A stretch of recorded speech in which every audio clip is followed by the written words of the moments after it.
दहशत के पिटारे से एक डरावनी कहानी जिसे मौत का खेल कहना ही सही होगा। एक ऐसा भूतिया खेल जिसमें कई लोगों ने मौत को गले लगा लिया। एक शहर के कोने में एक भूतिया घर था। उसकी दहशत की खबर से सभी शहरवासी परिचित थे। उस घर के आसपास कई एकड़ जमीनों तक कोई घर नहीं बना था। दरअसल उस घर के आसपास कोई रहना ही नहीं चाहता था। एक बार एक टेलीविजन सीरियल डायरेक्टर उसी भूतिया घर में एक लाइव रिकॉर्डिंग सीरियल शूट करने का मन बनाता है, जिसका नाम वह मौत का खेल रखता है। इस खेल में चुने हुए प्रतिभागियों को भूतिया घर के अंदर पूरी रात गुजारनी होगी और इस दौरान हर कमरे में कैमरे लगे होंगे जो इनके डर भरे पलों को रिकॉर्ड करेंगे। और अंत में जो प्रतिभागी बिना डरे पूरी रात गुजार लेगा उसे 1 करोड़ की इनामी राशि दी जाएगी। सीरियल डायरेक्टर मौत का खेल की घोषणा सारे शहर में कर देते हैं, लेकिन उन्हें प्रशासन का एक नोटिस आता है कि आपको उस घर में शूटिंग करने की इजाज़त नहीं मिल सकती।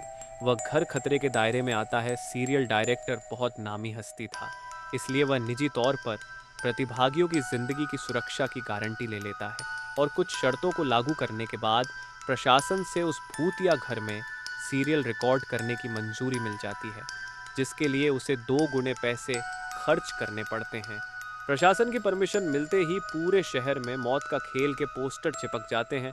मौत का खेल शहर में होने वाला था, लेकिन लोगों में उत्साह से ज्यादा दहशत भरी हुई थी। पूरे शहर को यकीन था कि इस प्रोग्राम में हिस्सा लेने वाले लोग जिंदा नहीं बचेंगे, लेकिन ये दुनिया तरह तरह के इंसानों से भरी है। उस प्रोग्राम में इनाम की लालच में कुछ लोग हिस्सा लेने पहुंचते हैं। सभी प्रतिभागियों को उनके नंबर दिए जाते हैं और साथ ही उनके हाथ में एक इलेक्ट्रिक ब्रेसलेट बांधा जाता है। यदि उन्हें डर लगे तो वो उसमें लगी बटनों को दबाकर इस प्रोग्राम से बाहर आ सकते हैं। प्रतिभागियों में 12 लड़के और 3 लड़कियां होती हैं। दिन के समय ही बिल्डिंग के कमरों में कैमरे लगा दिए गए थे, क्योंकि रात को भूतिया आत्माएं उस बिल्डिंग के कमरों में दहशत का तांडव मचाती है और रात के समय अंदर जाने की हिम्मत बहुत कम लोग ही जुटा पाए थे। एक एक करके सभी प्रतिभागी अंदर चले जाते हैं, तो उनके हाथ में लगे ब्रेसलेट के बटन दबाते ही वह ताला खुल सकता था, लेकिन यह बात उन्हें बताई नहीं गई थी।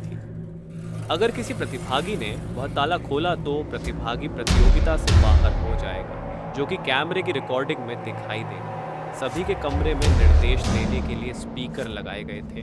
उसी से सभी को संकेत दिया जाता है कि सभी जल्द से जल्द अपने कमरे का ताला बंद करके चाबी दरवाजे के नीचे से बाहर फेंके और इसके बाद कमरे की लाइट बंद की जाएगी। निर्देशों के अनुसार सभी अपने कमरे को अंदर से बंद कर देते हैं और चाबियां दरवाजे के नीचे से फेंक देते हैं। कैमरे नाइट मोड रिकॉर्डिंग के अनुरूप लगाए गए थे, इसलिए भले ही प्रतिभागियों के कमरे में अंधेरा हो, लेकिन दर्शकों को टेलीविजन स्क्रीन में सब कुछ नजर आ रहा होता है। धीरे धीरे डर की दस्तक हो जाती है। प्रतिभागियों में से एक लड़की अचानक अपने कमरे में चीखने लगती है। उसे ऐसा लगता है कि कोई उसका गला दबा रहा है और वह छटपटाने लगती है। कुछ ही देर में वह डर से बेहोश हो जाती है। उसके बेहोश होते ही लाइव सीरियल देख रहे दर्शक घबरा जाते हैं। अचानक एक एक करके सभी प्रतिभागियों पर भूतिया हमले होने लगते हैं, लेकिन ताज्जुब की बात तो ये थी कि सभी प्रतिभागी अपने आप को स्वयं ही नुकसान पहुंचा रहे थे। कैमरे की रिकॉर्डिंग में साफ साफ नजर आ रहा था, कोई अपने चेहरे पर खरोंच रहा था, तो कोई अपना गला दबा रहा था, और तो और कई तो अपना सर भी दीवार से मार कर घायल कर रहे थे। दर्शकों का डर बढ़ते देख बिल्डिंग के नज़दीक सरकारी अधिकारी पहुंच जाते हैं, क्योंकि प्रोग्राम को प्रशासन की शर्तों के अनुरूप रिकॉर्ड करने की परमिशन दी गई थी, जिनमें से एक शर्त यह भी है कि यदि किसी प्रतिभागी को शूटिंग के दौरान मेडिकल की ज़रूरत पड़ेगी तो तुरंत डॉक्टर उपलब्ध करवाया जाएगा।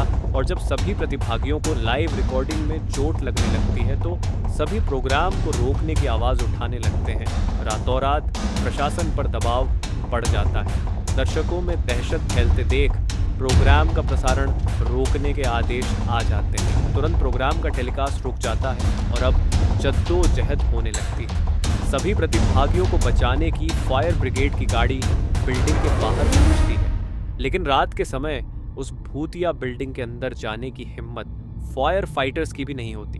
सभी बाहर से खड़े होकर प्रतिभागियों की मौत का तमाशा देख रहे थे, क्योंकि सभी उस बिल्डिंग के खूनी इतिहास से अच्छी तरह वाकिफ थे। कमरे में लगे हुए स्पीकर की मदद से सीरियल का डायरेक्टर प्रतिभागियों को ब्रेसलेट का बटन दबाकर बाहर आने का निर्देश देता है, लेकिन किसी प्रतिभागी को स्पीकर से कोई आवाज़ सुनाई नहीं देती और न ही प्रतिभागी इतने कंट्रोल में थे कि वह ब्रेसलेट की बटन दबा सके।